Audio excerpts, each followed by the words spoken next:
Babai Jurnal Nasional terakreditasi khususnya untuk peringkat 1 dan peringkat 2. Nah, mungkin ini yang akan menjadi concern ya bagi teman-teman dosen, khususnya bagi mereka yang posisinya saat ini lektor kepala atau yang akan menuju ke lektor kepala.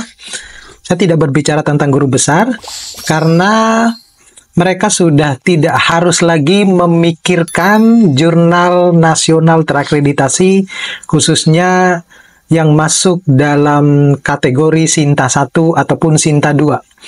Nah, kenapa saya katakan demikian? Karena kalau kita melihat di dalam Perkemendikbud 500 tahun 2024, di mana di situ adalah berbicara tentang standar minimum indeks kinerja dosen. Kalau kita lihat di situ, ternyata khusus untuk lektor kepala, bisa dikatakan target publikasi minimumnya itu adalah jurnal internasional atau jurnal internasional bereputasi.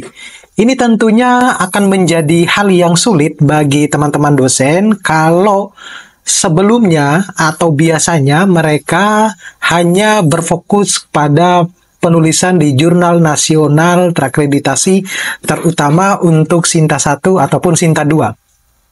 Seperti kita ketahui bahwa kebutuhan jurnal nasional, khususnya di Sinta 1 ataupun Sinta 2 itu, sebelum diterbitkannya Kemendikbudristek nomor 500 tahun 2024 itu, hanya bisa digunakan untuk kewajiban khusus di BKD. Meskipun di situ ada poin yang kedua, bahwasanya kalau misalnya mau yang lebih bagus, tentunya harus di jurnal internasional. Tetapi kenyataan di lapangan banyak kemudian teman-teman dosen, terutama yang lektor kepala itu lebih memilih untuk membidik jurnal-jurnal nasional, khususnya di peringkat 1 dan peringkat 2 atau Sinta 1 dan Sinta 2 dijadikan sebagai kewajiban khusus di dalam pelaporan BKD. Nah, di video saya sebelumnya saya sudah memberikan tips ya, trik atau strategi bagaimana biar kita itu keluar dari atau setidaknya bisa memenuhi kebutuhan minimum indeks kinerja dosen ini. Nah, saat ini teman-teman dosen itu harus sudah berpikir bahwa saya tidak lagi akan menulis di jurnal nasional, dalam hal ini khususnya di jurnal Sinta 1 atau Sinta 2. Bukannya tidak diperbolehkan, tetapi kalau Bapak Ibu tetap harus menulis di jurnal Sinta 1 dan Sinta 2, berarti semangatnya, fightingnya harus lebih ditingkatkan lagi untuk bisa menulis di jurnal internasional ataupun di jurnal internasional bereputasi. Nah, di sini tentu memerlukan strategi-strategi khusus bagaimana saya bisa memenuhi indeks kinerja dosen standar minimum yang ditetapkan oleh Kemendikbudristek nomor 500 tahun 2024. Tentu ini bukan hanya menjadi pikiran pribadi dosen, tetapi juga universitas. Dalam hal ini untuk mempromosikan dosen-dosennya yang akan menuju ke lektor kepala atau yang saat ini berada di posisi lektor kepala untuk menuju ke guru besar. Jadi saya katakan bahwa selamat tinggal untuk jurnal nasional peringkat 1 atau peringkat 2 bukan berarti tidak dibutuhkan untuk pelaporan BKD, tetapi kalau menurut saya mending yang dipikirkan itu adalah untuk pelaporan minimum IKD-nya. Karena kalau target IKD-nya sudah tercapai, maka pelaporan itu bisa atau artikel itu bisa digunakan untuk kewajiban khusus BKD. Yang menjadi permasalahannya adalah pelaporan BKD itu tetap dilakukan di setiap semester, sedangkan untuk IKD itu hanya dilakukan 1 tahun sekali. Oleh karena itu, perlu harus memikirkan matang-matang strategi apa yang harus dilakukan, karena kalau salah strategi yang terjadi adalah Bapak Ibu secara mungkin tidak sadar akan melanggar yang namanya integritas akademik dan kode etik nasional dosen. Nah, itu yang harus dipikirkan. Jadi, apakah saat ini Bapak Ibu akan memikirkan untuk publikasi di jurnal Sinta 1 ataupun Sinta 2? Ya, tidak ada masalahnya. Kalau mau bekerja lebih keras lagi untuk menerbitkan jurnal-jurnalnya di jurnal internasional ataupun di jurnal internasional bereputasi. Sayang sekali kalau Bapak Ibu sudah punya artikel-artikel yang akan diterbitkan di jurnal Sinta 1 ataupun Sinta 2, kenapa kok nggak langsung membidik yang jurnal internasional ataupun jurnal internasional bereputasi? Kenapa demikian? Karena rata-rata khusus untuk di jurnal Sinta 1 sama Sinta 2 itu kebanyakan sudah menggunakan bahasa Inggris. Saya nggak tahu kalau yang di jurusan lain, tetapi kalau di jurusan saya dan mungkin sebagian besar jurusan-jurusan yang ada di Indonesia, itu khusus untuk Sinta 1 dan Sinta 2 itu sudah menggunakan bahasa Inggris. Bahkan beberapa dosen mengatakan bahwa publikasi di Sinta 1 ataupun Sinta 2 itu jauh lebih sulit dibandingkan dengan publikasi di jurnal internasional ataupun di jurnal internasional bereputasi. Nah, sayangnya kalau menurut saya semuanya sama. Baik itu di jurnal Sinta 1 ataupun Sinta 2, baik itu di jurnal internasional ataupun di jurnal internasional bereputasi, kedua-duanya memiliki trik-trik khusus, memiliki karakter khusus untuk bisa tembus ke jurnal-jurnal tersebut. Ya, kalau misalnya kita bidik di jurnal-jurnal internasional bereputasi dengan impact factor yang katakanlah yang paling minim ya, impact factor 1 ataupun impact factor 2 dengan penerbit-penerbit kredibel ya seperti Elsevier, Taylor and Francis, kemudian Springer, Wiley, kemudian Iwa. Nah, itu juga memiliki kesulitan yang luar biasa untuk publish ke situ.